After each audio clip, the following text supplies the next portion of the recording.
અંતર્યામિ પરાત્ પરમ હિતકરમ સર્વોપરી શ્રીહરિ સાકારમ પરબ્રહ્મ સર્વશરણમ કર્તા દયા સાગરમ આરાધ્યમ મમ ઇષ્ટદેવ પ્રગટમ સર્વાવતારી પ્રભુ વંદે દુઃખહરમ સદા સુખકરમ શ્રી સ્વામિનારાયણમ. કૃપા કરો મુજ ઉપરે સુખનિધિ સહજાનંદ ગુણ તમારા ગાવવા બુદ્ધિ આપજો સુખકંદ ગુણ તમારા ગાવવા બુદ્ધિ આપજો સુખકંદ. શ્રી સ્વામિનારાયણ ભગવાનની જય. સિયાવર રામચંદ્ર ભગવાનની જય. ઉમાપતિ મહાદેવની જય. દરેક દિવ્ય હરિભક્તોને શ્રી હરિ પર્વના જય સ્વામી નારાયણ. શ્રી હરિ પર્વના તૃતીય દિને આપણે એટલે કે ત્રીજા દિને આપણે મળ્યા છીએ. તો પ્રથમ દિવસે આપણે બાળપ્રભુ ઘનશ્યામના એવા બાળ ચરિત્રોનું આચમન કર્યું.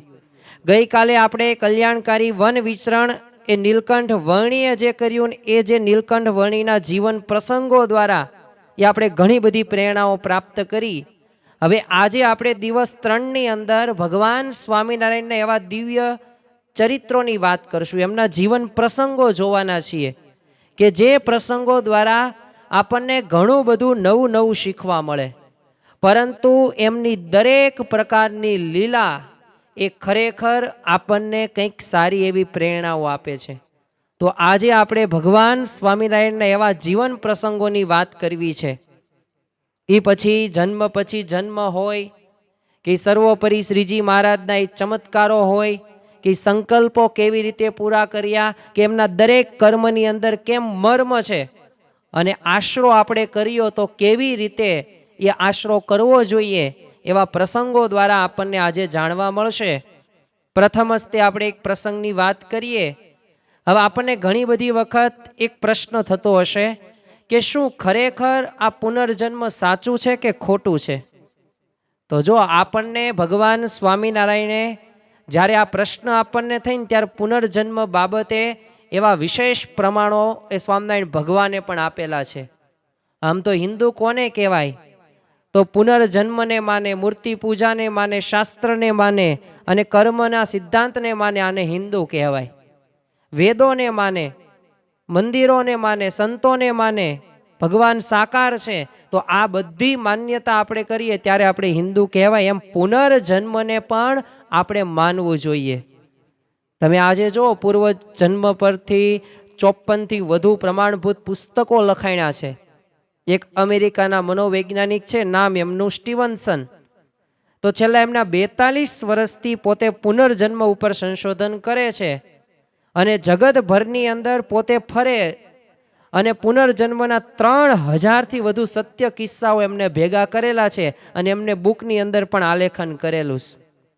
અને શ્રીજી મહારાજે તે તમે જો વચનામૃત ગઢડા પ્રથમનું 21મું વચનામૃતની અંદર કહે છે કે આ જીવે તો 84 લાખ જાતના દેહ ધર્યા છે. ગઈકાલે પણ આપણે એક વાત કરી ચૂક્યા હતા કે એક જીવે જેટલું દરિયાની અંદર પાણી છે ને એટલું માતાનું આપણે ધાવણ પીધેલું છે. શ્રીજી મહારાજ કારિયાણી ગામની અંદર પોતે વિરાજમાન હતા અને સામે એક છે ને વિકમસિંહ ખાચર નામના દરબાર હરિભક્ત બેઠેલા. એટલે શ્રીજી મહારાજે એમને છે ને એટલું કહ્યું કે તમે છે ને પૂર્વજન્મની અંદર ખંભાતના સુથાર હતા અને તમારું નામ છે નારાયણ હતું.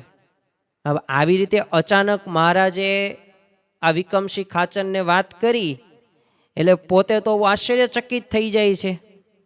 અને પાછું શ્રીજી મહારાજે પ્રમાણ સાથે કીધું કે તમારા પિતાનું નામ હીરાભાઈ હતું અને માતાનું નામ પૂંજીબહેન હતું અને તમે મૃત્યુ પામ્યા ને એ પછી તમારી માં રડી રડીને અંધ થઈ છે અને હવેલી છે ને જે તમારી જે પૂર્વજન્મની હતી એ તમારી માએ જ તે વાણિયાને ત્યાં ગીરવે મૂકી છે અને તમારા માતા હાલ વાણિયાને બનાવેલી નાની ઝૂંપડીની અંદર રહે છે.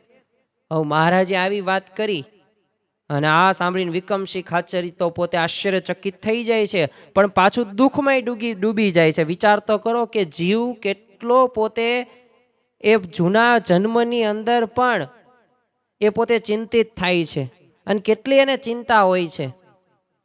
એક છે ને 70 વર્ષના વૃદ્ધ દાદાને છે ને યમરાજ તેડવા આવે છે. એટલે યમરાજે તો કહ્યું કે છે ને તને હવે છે ને લઈ જવાનો છે, તારું આયુષ્ય પૂરું થઈ ગયું, એટલે અમને અહીંયા મોકલ્યા છે યમરાજાએ. એટલે ઓલા વૃદ્ધ કે કંઈ વાંધો નહીં, પણ મને થોડીક મિનિટું તેમ આપશો? તો એ કંઈક વાંધો નહીં, થોડોક સમય તને આપીએ, તારી અંતિમ ઈચ્છા રહે એ પૂરી કરીએ. એ કે તમે એમ ભલે ઈચ્છા મારી પૂરી કરો, પણ હું કહું એ તમારે મને જવાબ દેવો પડશે, તો મારી અંતિમ ઈચ્છા પૂરી કહેવાશે.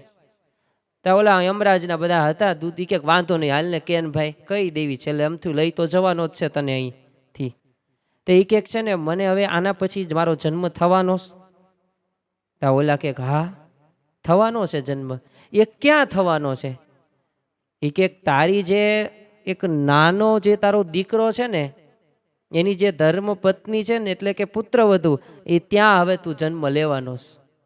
તો એ કે મને હવે ખાલી 2 મિનિટનો સમય આપો. તો એક વાંધો નહીં, 2 મિનિટ હું 5 મિનિટ આપી તને સમય. તો તે આ વૃદ્ધ 70 વર્ષના બાબો ક્યાં જાય છે? એ જ્યાં વસિયતનામું જે સુટકેસની અંદર મૂકેલું હતું ત્યાં પોતે જાય છે અને પોતે કાગળિયામાં પોતે વસિયતનામામાં લખી નાખે છે કે હવે આ બધી જેટલી પણ ખેતર છે, જમીન છે, સંપત્તિ છે, એ બધુંય તે મારો નાનો દીકરો છે, એને જે આવનાર સંતાન છે એના નામે કરીને જાઉં છું. અને આવી વાત કરી, વિચાર તો કરો. આ તો ખાલી મોરલ ઓફ ધ સ્ટોરી, આપણે એનો સાર જોઈએ. આપણે લાંબી કથા એ નથી કરવી, પણ માણસને કેટલો સ્વાર્થ છે. માણસ મરે છે તોય આવતા જન્મનું પોતે ચિંતા કરે છે. તો આટલા આપણે માયાની અંદર આપણે ગરકાવ થઈ ગયા છીએ.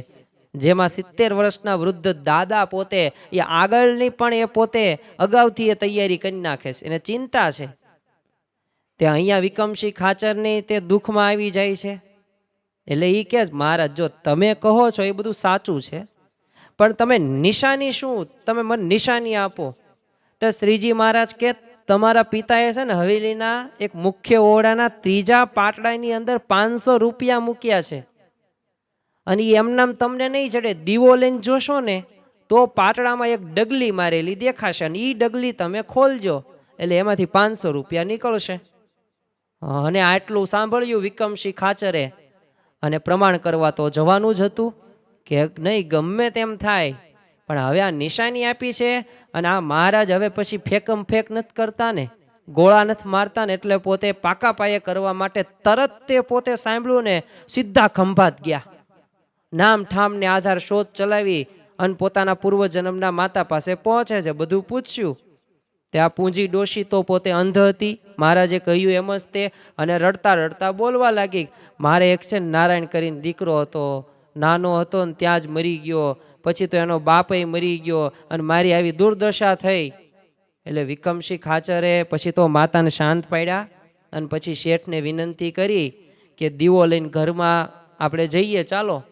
અને સુથાનને બોલાવીને 3જા પાટડાની ડગલી ખોલી, અને મહારાજે જે કહ્યું 500 રૂપિયામાંથી હશે, અને 500 રૂપિયા નીકળ્યા. હવે વિકમસિંહ મૂંઝવણ તો થઈ, પણ કરે શું?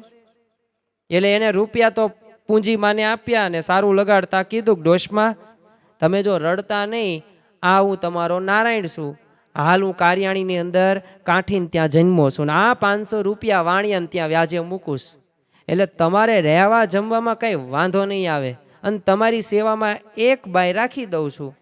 અને પછી તો વાણિયા હતા એને તે ભલામણ કરી દીધી વિકમસિંહ ખાચરે, અને આ વિકમસિંહ ખાચર પાછા કારિયાણી આવી જાય છે.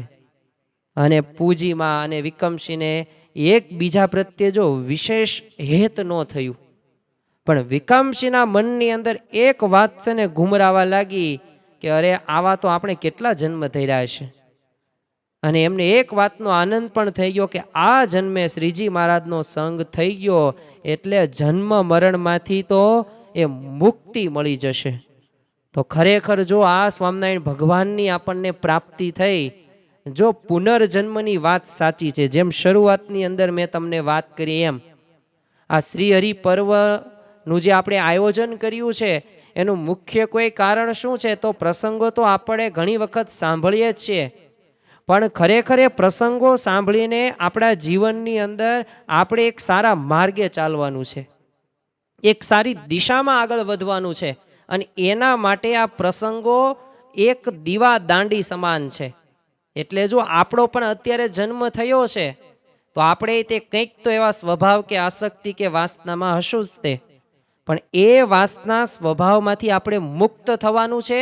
અને આપણે કેવા છીએ? તો ભાગ્યશાળી છીએ. જેમ ગઈકાલે વાત કરી એમ કે આપણને આ ભગવાન મળ્યા અને આપણને આવા સંત મળ્યા. એટલે હવે આપણો બીજો જન્મ થવાનો નથી. બસ આ પ્રાપ્તિ સાથે એ જીવન જીવવાનું છે. અને આ પ્રાપ્તિનો એક વખત કેફ આવી જાય એટલે અક્ષરધામ જેવું સુખ એ છતી દેહે પ્રાપ્ત થાય. અને જો તમે જેવું કર્મ કરશો ને એવું ફળ ભોગવવું પડશે. આપણે એવો એક પ્રસંગ જોઈએ. વિસનગરની અંદર એક બ્રાહ્મણ રહેતો હતો, લાલદાસ સુબો એનું નામ. હવે સુબો એટલે ગામનું રાજ કરનાર અધિકારી, પણ બહુ અજ્ઞાની હતો, જ્ઞાની નહીં. એટલે શ્રીજી મહારાજનો વિરોધ કરે, સત્સંગ કરે ને એને નાત બહાર કરે. આખો દિવસ છે ને તડકામાં ઊભા રાખે અને દિવસ રાત એના મનમાં શું વિચાર ચાલે કે આ ક્યારે સ્વામિનારાયણને પકડું અને આને જેલમાં પૂરી દઉં. જો દ્વેષી માણસ હોય ને એ બધાયનું અહિત જ ઈચ્છે. અને એ જ ગામમાં શોભારામ કરીને બીજો એક બ્રાહ્મણ રહેતો હતો અને જ્ઞાતિમાં આગેવાન અને ધનવાન પાછો, અને પાછું શ્રીજી મહારાજનો વિરોધ કરતો હતો. એટલે આ બંને છે ને લીધે સત્સંગીઓને ઘણું બધું દુઃખ રહેતું. અને સ્વાભાવિક છે કે આ મુખ્ય આવા હોય અને એ વ્યક્તિ પોતે સત્સંગ કરવા ન દે એટલે નિયમ ધર્મ બરાબર રીતે એ આપણે સ્વાભાવિક રીતે પાળી પણ ન શકીએ. અને એવા જ સમયે ડભાણની અંદર શ્રીજી મહારાજે ભવ્ય યજ્ઞ કર્યો અને વિસનગરથી પણ બ્રાહ્મણો આવ્યા અને બધાય શ્રીજી મહારાજની પ્રશંસા કરતા હતા. હવે આ શોભારામને ગમ્યું નહીં અને તાડક્યો અને કીધું કે આ કોઈએ યજ્ઞ કુંડમાં પડીને બળી મરવું હતું ને, આ સ્વામિનારાયણ જગત હત્યારો કહેવાત. તે બ્રાહ્મણો કે આવું તમે ન બોલો, ભગવાન સ્વામિનારાયણ છે એ ભગવાન છે, તમને દોષ લાગશે. તે શોભારામ તો વધુ ગુસ્સે થયો અને રાડ નાખી અને કીધું જો સ્વામિનારાયણ ભગવાન હોય ને તો 8 દિવસમાં આંધળો થાવ. વિચાર તો કરો કે માગે છે કેવું. જો આપણે આ માયાના આ જીવો આપણે કેવું માગીએ તો સારા તો વિચારો આપણને આવતા જ નથી. માગ્યું ને ઊંધું માગ્યું કે આંધળો થઈ જાવ જો ભગવાન હોય. તો કોઈક સત્સંગીએ કીધું કે ભગવાન પાસે આંધળા થવાનું શું માગો, કંઈક લાભ થાય એવું માગો ને. પણ એ તો મૂર્ખ પોતે મક્કમ રહ્યો અને 8 દિવસમાં શું 4 દિવસની અંદર આંધળો થઈ ગયો. જો ખરાબ કર્મનું ફળ એને ભોગવવું પડ્યું. હવે બીજી બાજુ તે લાલદાસે શ્રીજી મહારાજને પકડવાની યોજના ઘડી અને આરબ જમાદારોને બધાને તૈયાર કર્યા. હવે જમાદારે 30 બળવાન આરબોની ફોજ લીધી ને જેને શ્રીજી મહારાજના દર્શન થયા અને ત્યાં જ સમાધિ થઈ ગઈ. અને શ્રીજી મહારાજના ચરણોની અંદર પડી ગયો ને કીધું કે જો તમે તો સાક્ષાત ભગવાન છો એટલે મને માફ કરો. અને જમાદારે સુબાન જઈને બધી વાત કરી અને શ્રીજી મહારાજ ત્યાં પધાર્યા અને એમની દ્રષ્ટિથી તે સુબાને સમાધિ થઈ જાય છે. અને પછી તો શ્રીજી મહારાજની માફી માગે છે અને કહ્યું કે મેં તમારા પવિત્ર જે ભક્તો હતા ને એના ઉપર ઘણું બધું કષ્ટ ગુજાર્યું એટલે તમે મને માફ કરજો. અને શ્રીજી મહારાજે પછી લાલદાસને ઘણા બધા આશીર્વાદ આપ્યા. અને જો આ લાલદાસ સુબો હતો અજ્ઞાની, શ્રીજી મહારાજનો હતો વિરોધી, સત્સંગ કરે અને નાત બહાર કાઢતો હતો. અરે દિવસ તડકામાં ઊભા રાખે આખો દિવસ, આટલો ત્રાસ ગુજારતો. પણ જો ભગવાનના શરણે ગયો તો જો ભગવાને એના આશીર્વાદ આપ્યા અને બીજો દિવસ ઉગ્યો. એટલે કોઈએ છે ને જેમ આપણે અત્યારના સમયની અંદર ન્યૂઝ એટલે કે માહિતી તરત મળી જાય એમ શ્રીજી મહારાજે છે ને કોક શ્રીજી મહારાજને વાત કરી, આ શોભારામની આખી કહાનીની વાત કરી. એટલે શ્રીજી મહારાજે તો હર અમારા લીધે શોભારામ અંધ થઈ ગયા, હવે હાલો આપણે એમના ઘરે તો જોવા જવું જ પડશે. તો પછી શ્રીજી મહારાજ લાલદાસ સુભા સાથે એ શોભારામને ઘરે ગયા. શોભારામ જમતો હતો એટલે એણે કહેવરાવ્યું કે જો મારે સ્વામિનારાયણના આશીર્વાદ નથી જોઈતા, જેવા આવ્યા છે ને એવા પાછા જાય. અને શ્રીજી મહારાજ તો હરી હરી બોલતા પાછા વળી ગયા, પરંતુ અંતરના આશીર્વાદ આપ્યા કે એને સત્સંગ થાય. તો જો ખરેખર આવા હતા આપણા શ્રીજી મહારાજ. આપણે એવા શ્રીજી મહારાજના આશ્રિત ભક્તો છીએ. એમના સંબંધની અંદર જે જીવ જેવા સંકલ્પ કરે ને એને એવું ફળ મળે. તમે જો ભાલની બીબડી હતી પોતે, તો પોતે એને એક દાંતણની સેવા આપી, અને આ દાંતણની સેવાની અંદર એ શ્રીજી મહારાજ શું કહે છે કે આને સદગુરુ બ્રહ્માનંદ સ્વામી જેવું કલ્યાણ થઈ ગયું. જેતલપુરની ગણિકા એક ખાલી તમે જુઓ કે સ્વાભાવિક રીતે એક લોટ દળવાની સેવા કરી આખી રાત, ફોલ્લા પડી ગયા શરીર આપણે એના હાથની અંદર, અને એવા ભાવથી અને સાચા ભાવથી કર્યું તો કહ્યું કે સદગુરુ મુક્તાનંદ સ્વામી જેવું આનું કલ્યાણ થશે. એક જૂનાગઢની અંદર બાઉદ્દીન કઠિયારો પોતે લાકડા કાપે અને ગુજરાન ચલાવે. ગુણાતીતાનંદ સ્વામીને એક એમને જે ટાઢ હતી એ દૂર કરી એક લાકડા આપ્યા, અને સામે શું કીધું, મારે પૈસા નથી જોતવી, મારે દુઆ જોતવી છે. અને એ મૂળ અનાદિ અક્ષર મૂર્તિ ગુણાતીતાનંદ સ્વામીએ આશીર્વાદ આપ્યા અને કહ્યું કે આજ પછી લાકડા નહીં કાપવા પડે.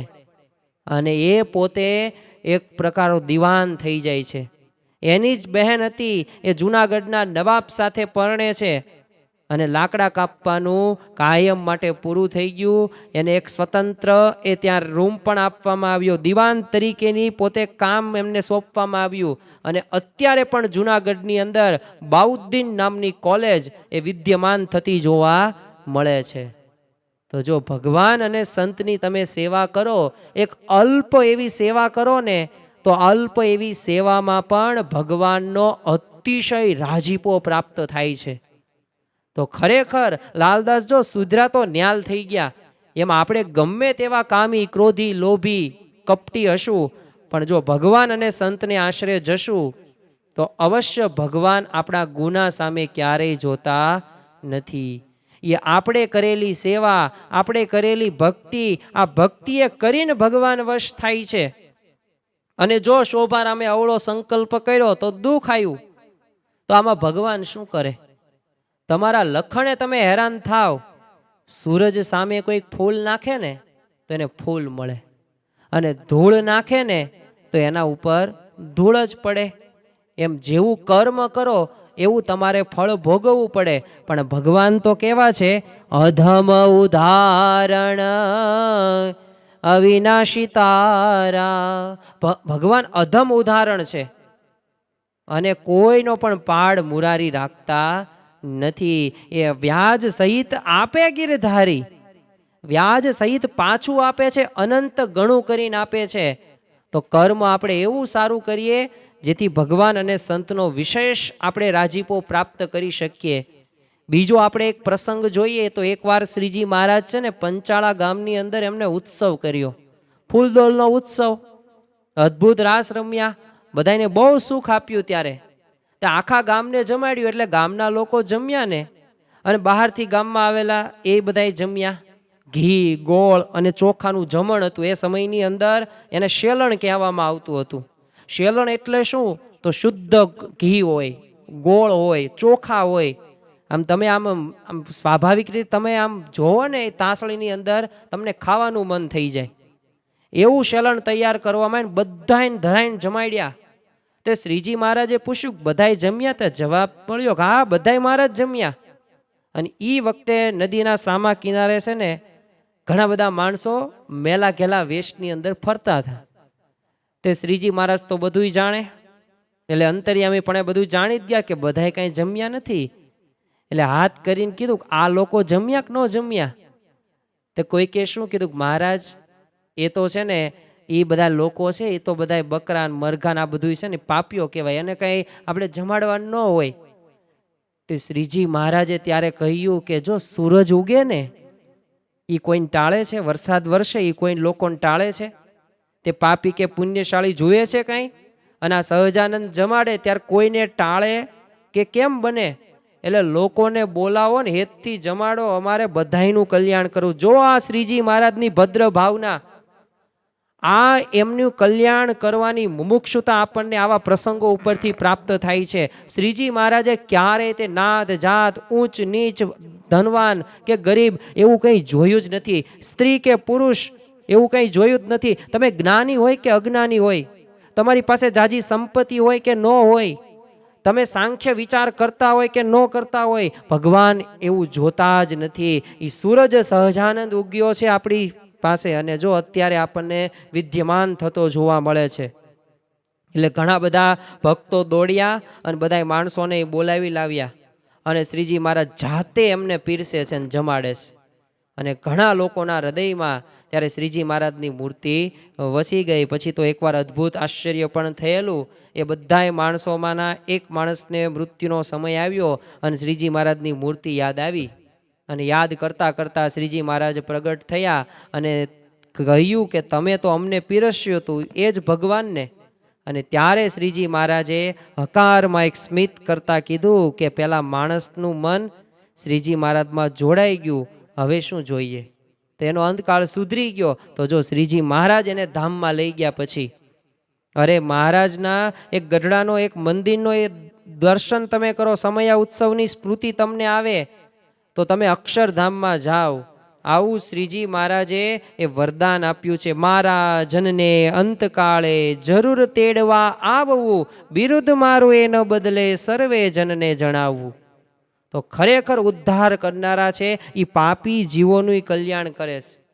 સૂરજની પેઠે બધાને અંજવાળું આપે છે, વરસાદની પેઠે બધાના તાપ હરે છે, અને આ સર્વોપરી ભગવાન એ સૌના દિવ્ય મા બાપ કહેવાય. અને આપણે જો યાદ રાખવું, આપણે એમના સંતાનો સમાન છીએ. એટલે એમને મન કોઈ નાનું કે મોટું ક્યારેય હોતું નથી. એટલે આપણે પણ કૂટો હવે થોડીક પાપો મૂકી દઈએ અને ભગવાનના આશીર્વાદ અને દિવ્યતા પ્રાપ્ત કરવા માટે એવી આપણે પાત્રતા કેળવવાની છે. જો પાત્રતા વગર ભગવાન ક્યારેય આપણને સુખ આપશે નહીં. એટલે જીવનની અંદર પાત્રતા તો કેળવવી જ પડશે, આજ નહીં તો આવતીકાલ. જેમ છે ને સિંહણનું દૂધ હોય ને, એ સોનાના પાત્રની અંદર શોભે અને સોનાના પાત્રમાં ટકે, બાકી સ્ત્રવી જાય. એમ આ ભગવાન અને આ સિદ્ધાંતની વાતો રહીને એ આપણે એવી પાત્રતા કેળવવાની છે કે આપણે જીરવી શકીએ. અને ખરેખર સર્વોપરી ભગવાન આપણને પ્રાપ્તિ થઈ છે. આપણે એક પ્રસંગ દ્વારા સમજવાનો પ્રયત્ન કરીએ કે અગતરાય ગામના તે પર્વતભાઈ હતા, બહુ નિર્માનીપણે પોતે રહેતા, અને એમને કોઈ પણ પ્રકારની વ્યવસ્થાની અપેક્ષા નહીં. એવા અગતરાયના પર્વતભાઈ પોતે ત્રણેય અવસ્થા, એટલે કે સ્વપ્ન, સુષુપ્તિ અને જાગ્રત, એમાં શ્રીજી મહારાજની અખંડ મૂર્તિનું પોતે સ્મરણ કરે. એટલે શ્રીજી મહારાજના નિષ્ઠાવાન પાછા ભક્ત એવા, ગૃહસ્થાશ્રમમાં રહેવા છતાંય તે એ વૈરાગ્યમય જીવન જીવતા હતા. તો એકવાર હળ ચલાવતા ચલાવતા છે ને એમને વિચાર થયો કે ભગવાને આ વરા અવતાર ધારણ કર્યો તે કેવો હશે. અને પછી તો એમની નજરે વરા અવતારના દર્શન થયા, અને થોડી વાર પછી તો કૂર્મ અવતારને એવી રીતના બધા અવતારો નજર સમક્ષ આવે છે. એટલે શ્રીજી મહારાજને અંતર્યામી પણ એમને સંકલ્પ તો જાણી લીધો, પણ હવે પછી કહ્યું કે આ બધા કેમ તમે અવતારો એક સાથે બતાવ્યા? એટલે ત્યારે કહ્યું કે તમારે ભવિષ્યમાં પછી તમે બધાય વિચાર ન કરો ને, એટલે મેં તમને એ આ બધા અવતારોના દર્શન કરાવ્યા. તો ખરેખર આપણને એવા ભગવાનની પ્રાપ્તિ થઈ છે, એવા સર્વોપરી ભગવાનની પ્રાપ્તિ. એટલે આપણે બહુ ભાગ્યશાળી કહેવાય કે આપણને આવી પ્રાપ્તિ થઈ છે. અને જો આપણા દરેક સંકલ્પો છે ને શ્રીજી મહારાજ પૂરા કરે છે. એક પ્રસંગ જોઈએ આપણે, કવિ લાડુદાનજીમાંથી એ બ્રહ્માનંદ સ્વામી બન્યા. હવે લાડુદાનજી સ્વાભાવિક રીતે પોતે રાજસ્થાનના શિહોરી તાલુકાની અંદર ખાણ ગામની અંદર એમનો જન્મ થયો. હવે જ્ઞાતિએ પોતે ચારણ, એટલે કવિતા તો જાણે એમની દાસી હોય. ભુજ હોય, ધાંગધ્રા, જામનગર, દ્વારકા, જુનાગઢ, આ બધા તે છે ને નાના મોટા રાજ્યોના રાજાઓને બધા લાડુદાનજી બધા શ્રેષ્ઠ કવિ કે, કોઈક રાજકવિ રત્નનું બિરુદ આપ્યું, કોકે પિંગળ વિદ્યાચાર્ય, મહામહોપાધ્યાય, મહાકવિશ્વર, શતાવધાની, આવા ઘણા બધા બિરુદો આપ્યા. હું તમને ખાલી એક શતાવધાનીની વાત કરું, અત્યારે આપણે સમયની મર્યાદા છે એટલે વિસ્તૃત બીજી વાત નથી કરતા, પણ આ શતાવધાની એટલે શું? એક સાથે 1 થી 100 તમારે ગમે એ બોલવાની છૂટ, એ પોતે શાંતિથી સાંભળે, અને તમે એમ પૂછો કે 39 નંબરની અંદર હું શું બોલ્યો, તો એ જવાબ દઈ દે. તો આને શતાવધાની કહેવાય. તો આવા શતાવધાની આ લાડુદાનજી હતા. હવે એકવાર લાડુદાનજી ભાવનગર આવ્યા અને રાજા વજેશીના દરબારની અંદર એમણે કવિતાઓ ગાય અને બધાય મંત્ર મુગ્ધ થઈ ગયા અને વજેશી બાપુ પણ બહુ રાજી થઈ ગયા. એટલે રાજા તો રાજી થાય એટલે તો સોના મોહર આપે જ તે, એટલે વિશેષ કરીને સન્માન પણ કરે.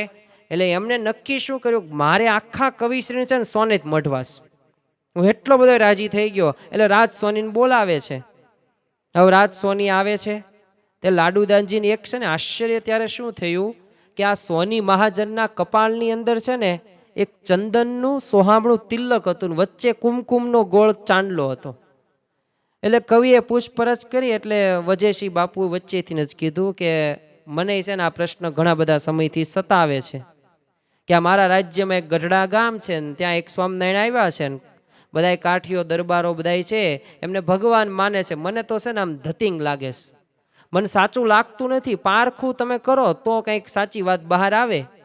જો તમે પારખું કરો અને જો સત્યતા લાવો તો આપણને ખબર, બાકી મને તો બહુ વિશ્વાસ નથી.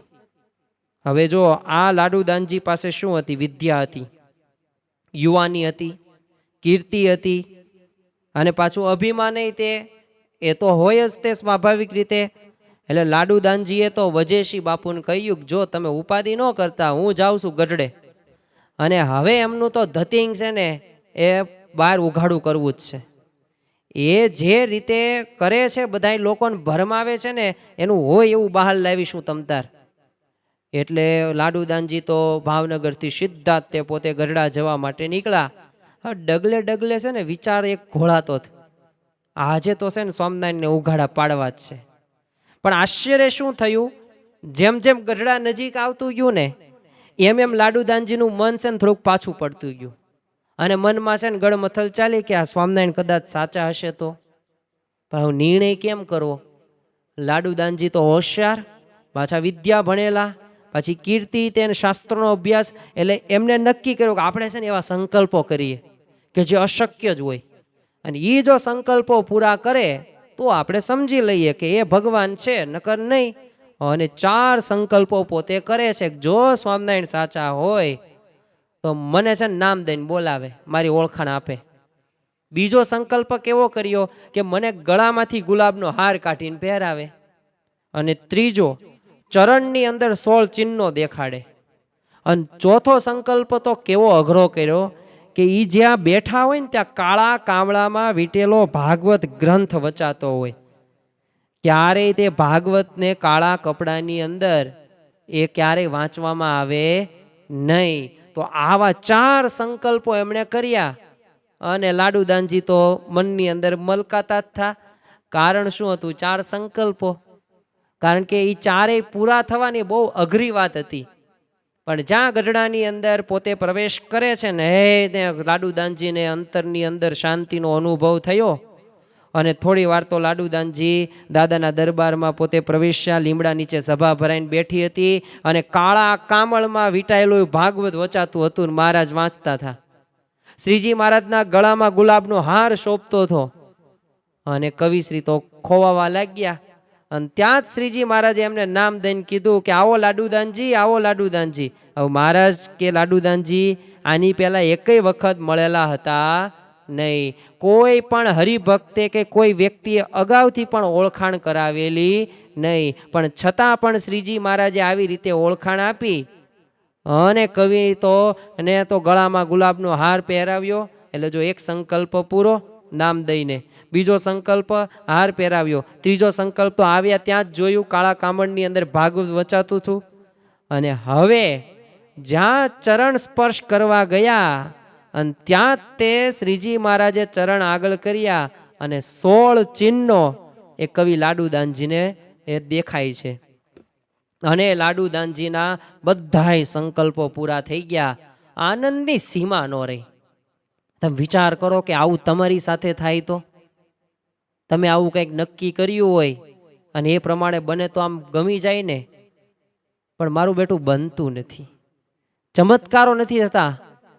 અરે તમને અંતરમાં સારા ભાવો, સારા વિચારો આવે છે ને, એક ચમત્કાર જ છે.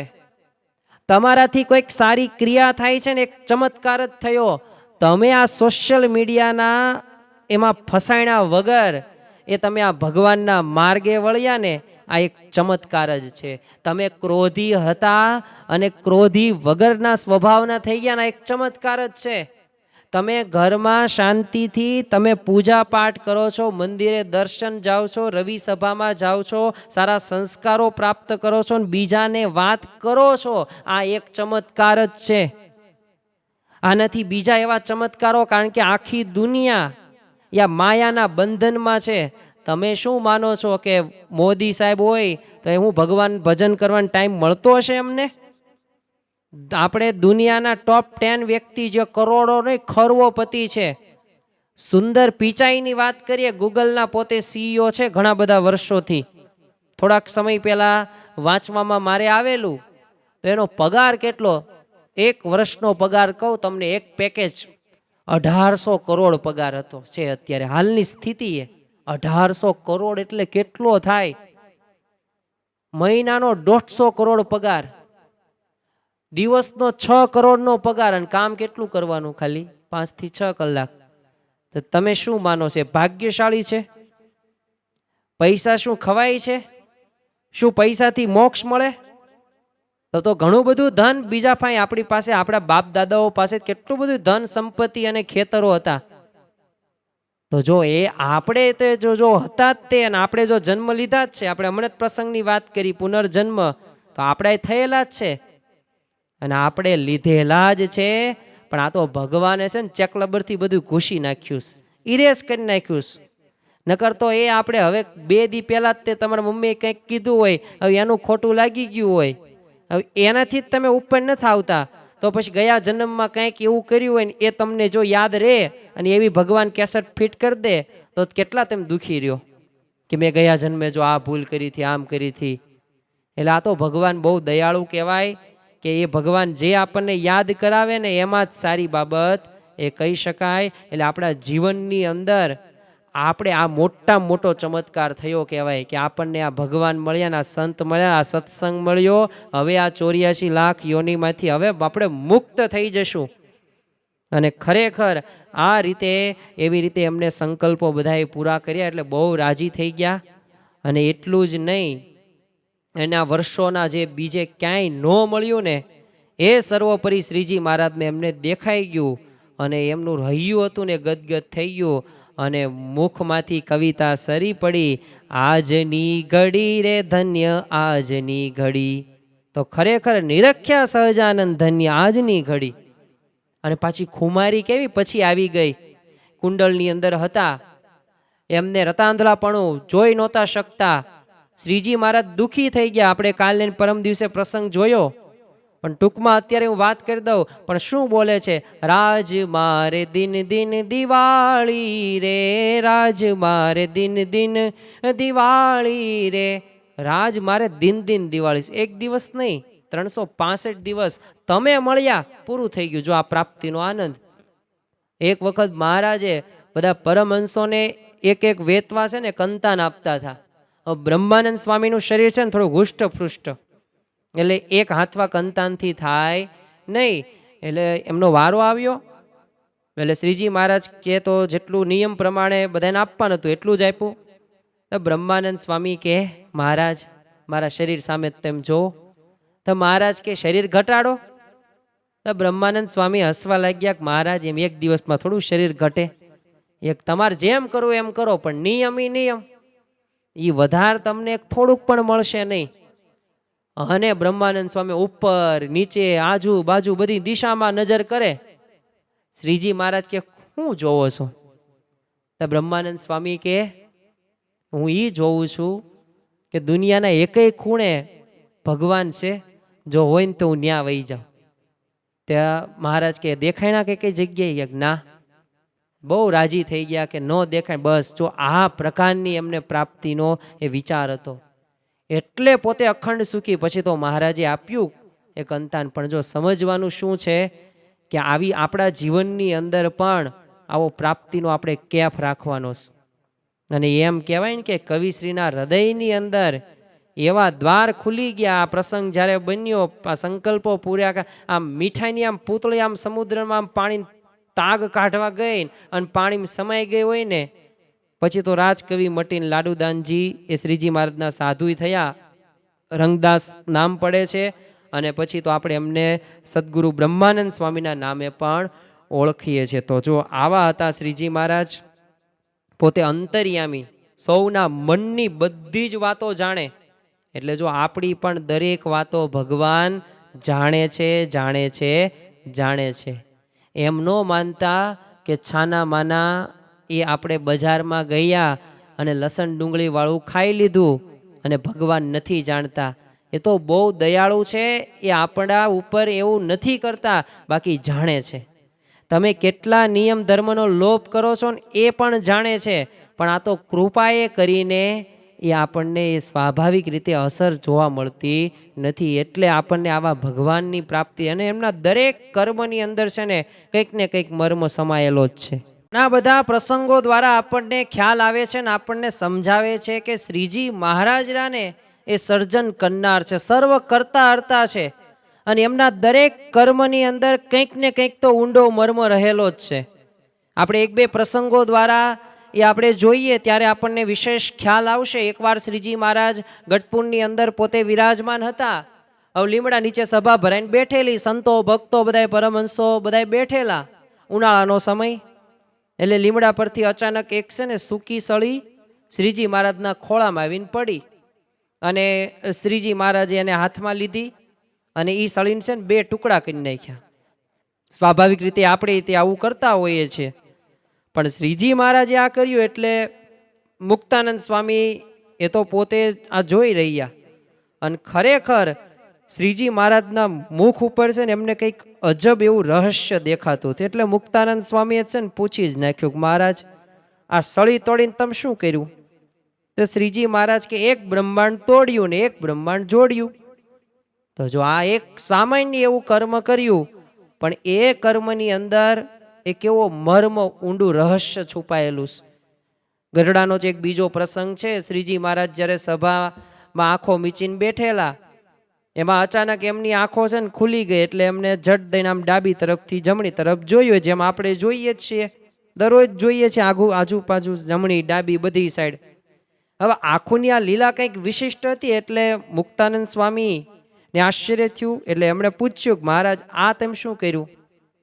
તે શ્રીજી મહારાજ કે એક બ્રહ્માંડના દેવો હતા ને, ત્યાંની પ્રજા સાથે આ બધા દેવો નહોતું ફાવતું, એટલે બીજા બ્રહ્માંડના બધા દેવો જે હતા એમની બધી અદલા બદલી મૂળ મેં કરી દીધી, એટલે ટ્રાન્સફર કરી દીધા.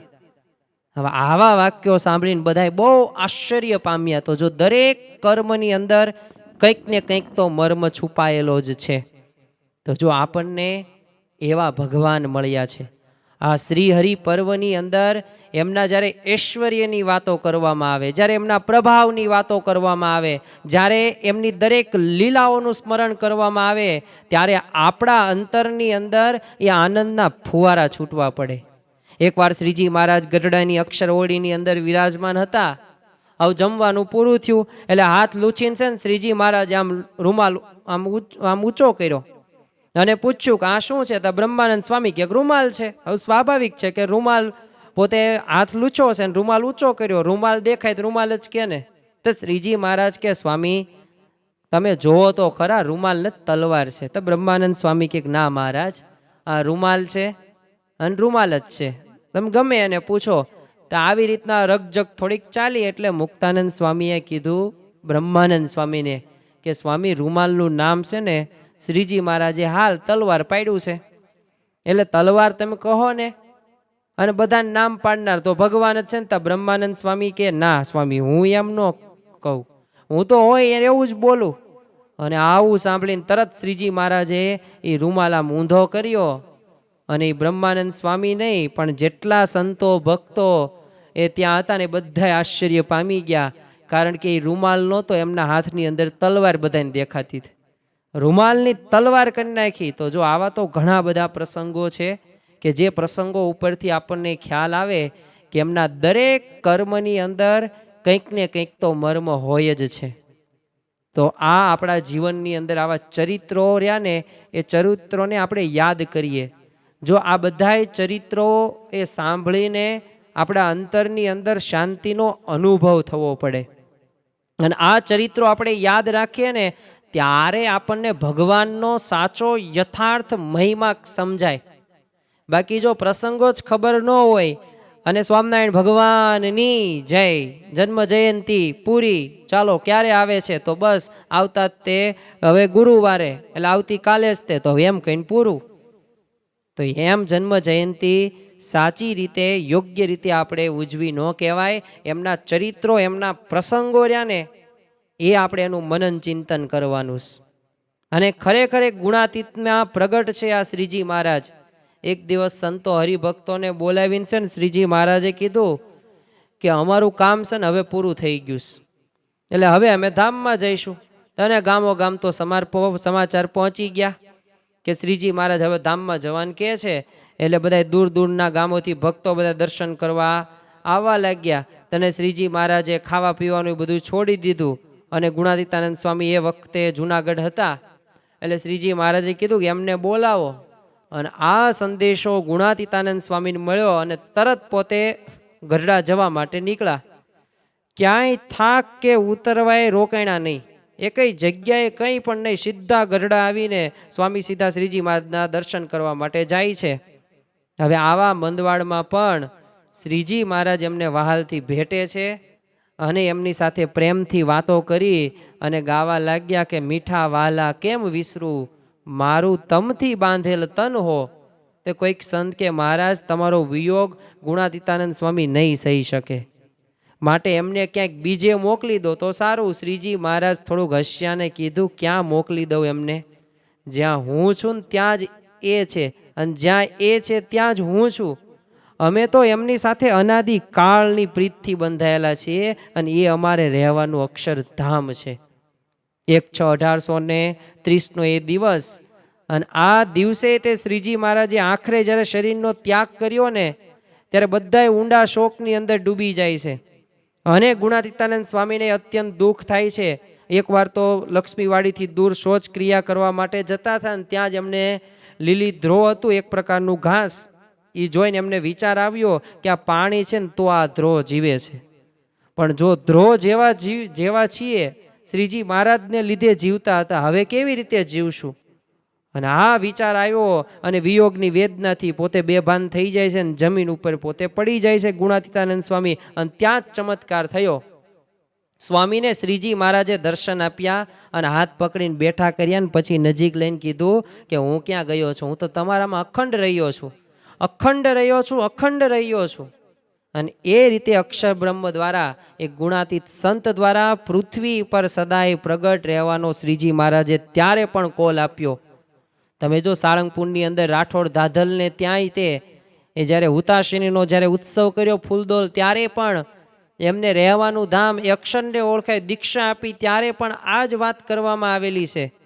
તો શ્રીજી મહારાજે પોતે એ અક્ષર બ્રહ્મ ગુણાતીતાનંદ સ્વામીની ઓળખાણ કરાવેલી છે.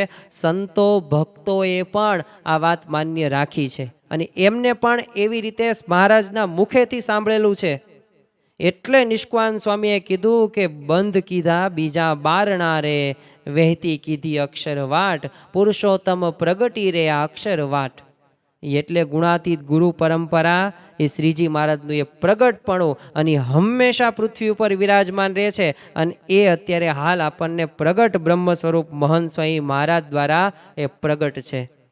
ખરેખર જ્યારે આવા પ્રસંગો સામે જોઈએ ત્યારે આપણને ખ્યાલ આવે કે ગુણાતીતાનંદ સ્વામી ગયા જ નથી, એ જ અક્ષર બ્રહ્મ, એ જ તત્વ એ આપણને વર્તમાન કાળે મહંત સ્વામી મહારાજમાં. ભલે યાદ રાખજો કે મુખ બદલાયણું છે, સ્વરૂપ બદલાયણું છે, પણ જો તત્વ તો અંદર એક જ છે.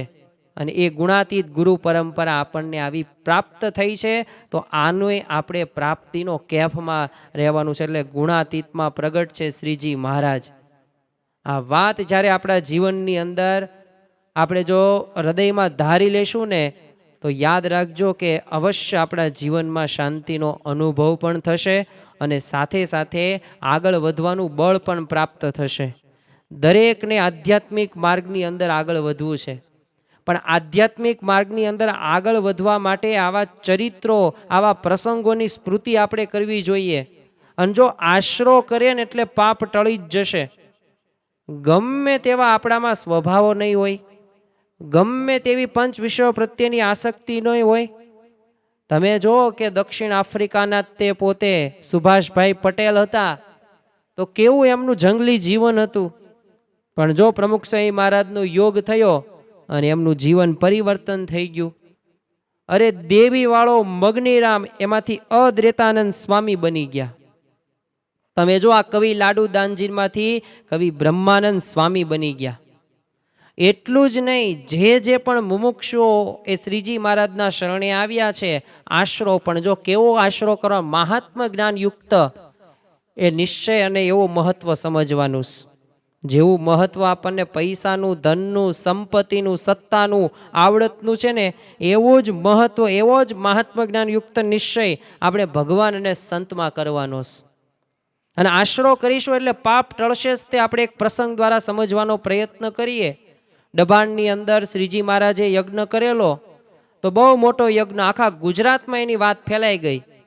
અને એ વાત વરતાલ પહોંચીને ત્યાં જ એક ભયાનક લૂંટારો રહેતો અને આખા ભારતમાં એની ધાક હતી. આમ કહેવાય ને કે કોલકાતા સુધી એનું તીર ચાલતું. અને એ તીર એ જેની પાસે હોય એને કોઈ નામે ન લે. આમ કેમ પાસપોર્ટ હોય, પાસપોર્ટ બતાવો ને એટલે તમને જવા દે એન્ટ્રી, એમ VIP પાસ હોય તો આમ જવા દે. એવી રીતના છે ને આ એક તીર દેખાડવાનું. તમારો વાળ વાકો કોઈ ન કરી શકે ને એનું નામ એટલે કોણ? એ પોતે જોબન પગે એનું નામ. હવે એને શું થયું કે આ સ્વામિનારાયણનો જે રોજો ઘોડો રહ્યો ને એ આમ ચોરી લઉં, એટલે ચોરી કરવામાં એને કોઈ ન પહોંચે. આ ચાહે દુનિયાની કોઈ પણ વસ્તુ હોય, ફટ દઈને ચોરી લે અને ક્યારેય પાછો પકડાય નહીં. આવી તો એને પાછી કળાશું જ. જો તમે યાદ રાખજો, આપણા જીવનની અંદર અવગુણો એમના આપોઆપ આવી જાય. આપણે ક્યારેય આળસને બોલાવી, મને આળસ થાય, ઊંઘ આવે, એવું મને ભૂખ ન લાગે, એવું આપણે નહીં. ઓટોમેટિક આળસ હોય, ગાફલાય હોય, કે ભગવાનનું ભજન ન થાય, ધ્યાન ન થાય, બધું ઓટોમેટિક થઈ જાય. પણ જ્યારે ભગવાનનું ભજન કરવાનું થાય, પૂજા કરવાની થાય, ધ્યાનની વાત આવે, પ્રાપ્તિની વિચાર આવે, ત્યારે આપણને આળસ આવે. એટલે દુર્ગુણો રહ્યા ને આપોઆપ આવી જાય. પણ સદગુણ લાવવા માટે ઘણા પ્રયત્નો કરવા પડે.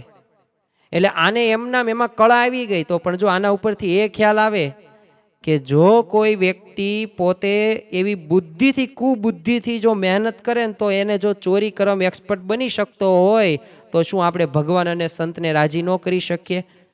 શું આપણે એવા માળાના મણકાની અંદર ન આવી શકીએ? આવી જ શકીએ. જોબન પગે તે આવી એને કળા, એને આવડત, પણ કેવી ખોટી જગ્યાએ કળા વાપરી. અને ઘણી બધી યોજનાઓ ગોઠવી, ઘણા પ્રયત્નો કર્યા, પણ શ્રીજી મહારાજનો રોજો ઘોડો હાથ ન લાગ્યો. એટલે ગોળશાળામાં જઈને ચમત્કાર થાય. શ્રીજી મહારાજના ઘણા બધા એ સ્વરૂપો દેખાય. કોઈક વાર છે ને ઘોડાને ઘાસ પોતે નીરતા હોય, કોઈક વાર ઘોડાને પાણી પાતા હોય, કોઈક વાર ઘોડાને પંપાળતા હોય. તો જોબન પગી 1-2 દિવસ નહીં, સતત 3 રાત્રિ સુધી એક સાથે ઘણા બધા ઘોડાઓ પાસે ભગવાન એને દેખાડ્યા. ચમત્કાર થયો અને ચમત્કાર ત્યાં નમસ્કાર. આજ કહેવત આપણી પ્રખ્યાત છે. અને ચમત્કાર થાય એટલે આપણે તરત તે નમી જ જઈએ, પછી કંઈ જોઈએ નહીં. અને ચોથે દિવસે સભામાં જોબન પગી આવ્યો અને શ્રીજી મહારાજના ચરણની અંદર પડ્યો અને કીધું કે મહારાજ, મને તમે માફ કરો. જ્યાંથી પાપથી છૂટાય ને ત્યાં જ મેં પાપ કર્યા છે, અને હવે તમે મને સત્સંગી કરો. જો આ ભાવના આવી, એ પણ એક અગત્યની વાત કહેવાય. તમે ક્રોધ કરો છો, ખોટી વાત નથી, પણ ક્રોધ કર્યા બાદ એ તમે કેવા સંકલ્પ સાથે આગળ વધો છો ને, એ મહત્વની વાત છે. ક્રોધ બધાય ને આવે, પણ ક્રોધ ન આવે ને એના માટે કેવા ઉપાયો કરવા, તો એ પાછું આપણે કર્મ કરવું જોઈએ. અને એમાં આપણી ગુણાતીત ગુરુ પરંપરાને આપણે આદર્શ સ્વરૂપે રાખવાના છે. શ્રીજી મહારાજે બ્રહ્મચારી પાસે જળ મગાવ્યું ને જોબન પગીને જમણા હાથમાં આપ્યું, અને શ્રીજી મહારાજે વર્તમાન જે મંત્ર આવે એ બોલતા જાય. અને ત્યાં જ જોબન કહે છે કે મહારાજ, જરા તમે થોડોક વિચાર કરી મને વર્તમાન ધરાવજો. કારણ કે મેં સાંભળ્યું છે કે સ્વામિનારાયણના વર્તમાન ધારી કંઠી પહેરે, આશરો કરે, એટલે પૂર્વના તમામ પાપ હોય ને એ તમે માથે લઈ લો. તે શ્રીજી મહારાજ કે હા, તમે સાંભળ્યું છે, બરાબર જ સાંભળ્યું છે, એમાં શું? તો જોબન પગી કે પણ મારી વાત તો જુદી છે. મેં એટલા બધા પાપ કર્યા છે ને કે ન પૂછો વાત. આપનું મુખ હાલ સૂર્ય જેવું તેજસ્વી છે ને, મારા પાપના લીધે આખું મુખ ઝાંખું પડી જશે. અને શ્રીજી મહારાજ આ જોબન પગીની વાત સાંભળીને ખડખડાટ હસવા લાગે છે. અને શ્રીજી મહારાજે વાત કરી, જોબન તારું તો શું અનંત કોટી બ્રહ્માંડનું પાપ માથે લઈ લઉં ને તોય મારું મુખ ઝાખું ન પડે. અને જોબન પગીને અંતરે શાંતિ થઈ ગઈ. શ્રીજી મહારાજ ઘણી વાર કહેતા, કોઈ જોબન પગીના પાપ લેવા જાય ને તો બળીને ભસ્મ થઈ જાય, એટલા બધા એને પાપ કરેલા હતા. પણ જો તમે વિચાર કરો કે શ્રીજી મહારાજનો આશરો એને લીધો, વર્તમાન ધરાવ્યું, કંઠીનો તમે પ્રતાપ જુઓ, કેટલા આપણે ભાગ્યશાળી કે આપણને આ લાભ મળ્યો છે. એટલે ખરેખર આપણે જો વર્તમાન ધરાવીએ પણ આપણા જીવનની અંદર પાછા નિયમો આપણે રાખવાના છે. હવે આપણે વર્તમાન ધરાવીએ એટલે કાળ કર્મ માયાથી બધાયથી આપણે નિર્ભય થઈ જઈએ અને સ્વામિનારાયણ ભગવાનના શરણે જઈએ, વાત સાચી, પણ પાછી બેવડી કંઠી ધારણ કરવાની. અને શ્રીજી મહારાજે જે સત્સંગીના એ જે ગૃહસ્થ એના 5 વર્તમાનો આપ્યા છે. એક તો દારૂ એટલે દારૂ ન પીવો, પછી માટી એટલે કે માંસાહાર ન કરવો, ચોરી એટલે ચોરી ન કરવી, અવેરી એટલે વ્યભિચાર ન કરવો, વટલવું અને વટલાવવું એટલે કે અયોગ્ય આહાર વિહાર ન કરવો. અને પછી તે વ્યસન મુક્તિ હોય, નિત્ય પૂજા હોય, અઠવાડિક સભા હોય, ઘર સભા હોય, પ્રાપ્તિનો વિચાર હોય, નિધિ ધ્યાસન હોય આરતી પૂર્વે. તો આવા બધા નિયમોનું આપણે પાલન કરવાનું છે. એ આપણે પાલન કરીએ ને તો અવશ્ય આપણા જીવનની અંદર એ ફાયદો થાય. તો ખરેખર આપણને આવા ભગવાન અને આવા સંતની પ્રાપ્તિ થઈ છે. હવે આપણે મન કર્મ વચને જોડાવાનું છે. અને જો આપણે કથા સાંભળીએ જ છીએ અને આવા પ્રવચનો આપણે ઘણી બધી વખત સાંભળ્યા પણ છે, પણ છેલ્લે એક પ્રસંગ એક લઈને આપણે પૂરું કરીએ, કારણ કે એમાં શ્રીજી મહારાજ આપણને ઘણું બધું સારું એવું સમજાવે છે ને એ પોતે રાજીપો પણ દર્શાવે છે. એટલે હવે જો અત્યાર સુધી આપણે ભૂલ કરતા હોય તો એ ભૂલને સુધારીએ અને કથા કેમ સાંભળવી ને એનો આપણે એક આદર્શ એક પ્રસંગ જોઈએ. અને જે શ્રીજી મહારાજે તે એ પ્રસંગ એ ઊભો કરેલો છે અને શ્રીજી મહારાજે એનું કેવું સન્માન કર્યું. આપણે કથા કેવી રીતે સાંભળીએ તો એક તો એકાગ્રતા ન હોય, બીજું સાંભળવા ખાતર સમય પસાર કરીએ, પછી કંઈક આપણે સોશિયલ મીડિયામાં એપ્લિકેશનમાં કંઈક એવા મેસેજ આવે તો રિપ્લે દઈ દઈએ, ફોનમાં વાત કરી લઈએ. એટલે મૂળ છે ને આપણું આ નીલ વાંદરા જેવું ચંચળ મન કે એ સ્થિર થઈ શકે નહીં. પણ જો એક વાત યાદ રાખવી કે દર્શન કે શ્રવણ કરવાની અંદર એકાગ્રતા જરૂરી છે. શ્રીજી મહારાજ જ્યારે સારંગપુરની અંદર વિરાજમાન હતા તે એકવાર છે ને કથા વાર્તામાં તેમણે 4 પ્રકારના પ્રલયની વાત કરતા હતા. તે બધા સંતો હરિભક્તો હતા, એ બધા ધ્યાનથી બધા સાંભળતા હતા. એમાં એક બળોલ ગામનો એક છે ને બાળક એ ત્યાં પોતે આવતો હતો ને એ શ્રીજી મહારાજ તરફનું એનું ધ્યાન છે ને કંઈક વિશેષ હતું. શા માટે વિશેષ હતું? કારણ કે એ શ્રીજી મહારાજની એ સુંદર મૂર્તિને આંખોથી અંતરમાં ઉતારે અને એમની વાણીને પણ કાન દ્વારા મનમાં સંઘરી લે. અને આ બાળક પાછું સાંજે ઉતારે જઈને છે ને શ્રીજી મહારાજે કરેલી બધી વાતો રહીને એ ગજા ગઢવીને અક્ષરો અક્ષર સંભળાવતો હતો. એટલે જે પ્રલયની વાત આવે, જે શ્રીજી મહારાજ કથા વાર્તા કરે એ બધું એકાગ્રતાથી સાંભળવાનું. શ્રીજી મહારાજની મૂર્તિ તે અંતરમાં ઉતારવાની આંખો દ્વારા, અને સાથે સાથે મુખપાઠ પણ કરવાનો. અને પાછું ઘરે જઈને રાત્રે ગમે એટલું મોડું થાય પણ પાછી વાતો ગજા ગઢવીને કરવાની. આવો એનો નિત્યક્રમ. વાત એવી બનેલી કે બંનેનો ઉતારો બાવા ખાચરના ઘરમાં હતો અને બાજુમાં શ્રીજી મહારાજનો ઉતારો. એટલે શ્રીજી મહારાજને એ બંનેની બધી વાતો છે ને બરાબર સંભળાતી હતી. એટલે શ્રીજી મહારાજ મોડી રાત સુધી એનો વાર્તાલાપ સાંભળે પાછા. એટલે આવું બધું ઘણા બધા દિવસ સુધી ચાલ્યું. એટલે એકવાર સવારે છે ને જીવા ખાચરના દરબારની અંદર સભા થઈ અને ત્યાં જ તે ગજા ગઢવી પણ હાજર હતા. એટલે શ્રીજી મહારાજે એને બોલાવીને કીધું કે રાત્રે તમને કોણ વાતો કરે છે? ત્યાં ગજા ગઢવીએ બધી માંડીને બધી વાત કરી. અને એ સમયે ઓલો પેલો બાળક હતો જે બળોલ ગામથી આવેલો, અને એ બાળક પણ ત્યાં હાજર. એટલે શ્રીજી મહારાજ તો એના ઉપર બહુ અત્યંત રાજી થાય છે અને એને પાછી બોલાવે છે અને ભેટે પણ છે. અને પછી જે મર્મની વાત કરી એ આપણા માટે અગત્યની છે. કથા આમ સાંભળવી જોઈએ.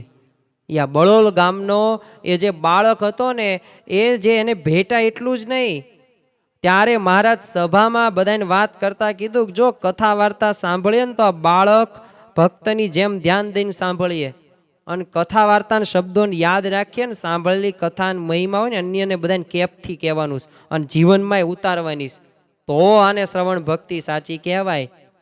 અને ખરેખર એ શ્રીજી મહારાજ એ આજે આ બાળક ઉપર એટલા બધા રાજી થઈ ગયા કે એના વખાણ તો કર્યા, ભેટ્યા પણ ખરા, બધાય વચ્ચે કહ્યું પણ ખરું, એનું માન પણ આપ્યું, પણ સાથે સાથે એને 5 રૂપિયા પણ ભેટ એ આપે છે અને ફાળ્યું પાછું બાળકના માથે બંધાવે છે.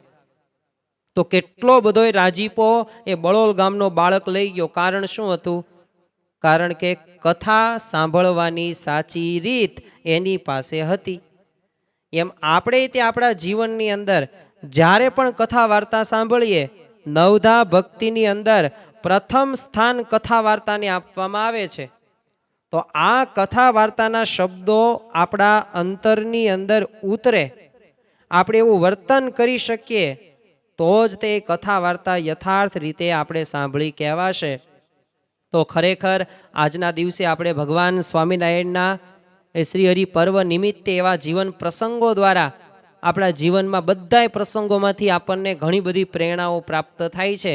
તો આ જે દિવ્ય લીલા ચરિત્રો છે, આ દિવ્ય ચરિત્રોને આપણે યાદ રાખીએ, હૃદયની અંદર આપણે કંડારી રાખીએ અને જ્યારે પણ જરૂર પડે આમ તો આ ચરિત્રોને કાયમ ત્યાંને વાગોળવાનું.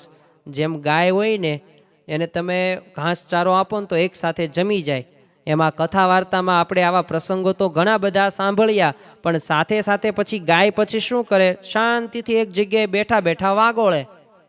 વાગોળવાનું કામ પછી નિરાતે થાય, ચાવવાનું કામ. એમ આપણે ત્યાં બધા પ્રસંગો જે સાંભળ્યા, આ પ્રસંગોને સાંભળ્યા બાદ મનન ચિંતન નિધિધ્યાસન કરીએ અને થોડીક અંતરદ્રષ્ટિ કરીએ કે આ બાળક રહ્યો એ જે કથા સાંભળતો હતો, કેવી રીતે કથા સાંભળતો હતો, એવી રીતે મારે પણ સાંભળવીશ. અને આવી રીતે જ્યારે આપણે મનન ચિંતન નિધિ ધ્યાસન કરવામાં આવશે, ત્યારે અવશ્ય ભગવાન અને સંતનો રાજીપો આપણે પ્રાપ્ત કરી શકીશું. તો આજના દિવસે આપણે મહારાજ સ્વામીના ચરણોમાં પ્રાર્થના કરીએ કે આપણા જીવનની અંદર પણ આ સ્વામિનારાયણ ભગવાનના જીવન પ્રસંગો એ જીવનમાં ઉતરે, આપણે એ વર્તનમાં લાવીએ અને વિશેષ ભગવાન અને સંતને એ રાજીપો પ્રાપ્ત કરી શકીએ. એ જ આજના દિવસે પ્રાર્થના. સ્વામી નારાયણે નારાયણે નારાયણે, સ્વામી નારાયણે નારાયણે નારાયણે, સ્વામી નારાયણે સ્વામી નારાયણે, સ્વામી નારાયણે સ્વામી નારાયણે, સ્વામી નારાયણે નારાયણે નારાયણે, સ્વામી નારાયણે નારાયણે નારાયણ. શ્રી સ્વામિનારાયણ ભગવાનની જય.